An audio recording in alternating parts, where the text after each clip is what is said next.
la primul vlog după acest canal. Suntem în cimitir. O să mergem zi, o să mergem și pe timp de noapte. Dacă acum mergem ziua să vedem cum este ziua și acum e liniște și noaptea să vedem cum o să fie, nu, Ionuț? Da, Marian. Hai să mergem încolo.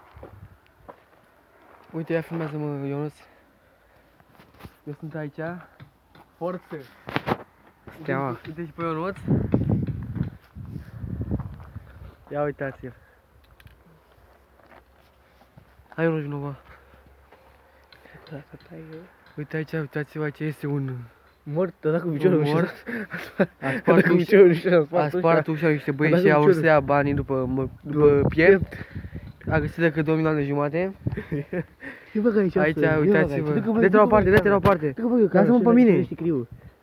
Uite aici sunt morți iară. Dă că bagă camera să dacă se vede sticriul. Ceau. Marian, dă că bagă camera să dacă se vede sticriul. Ia bagă Ionuț, nici să nu cadă. Da, de.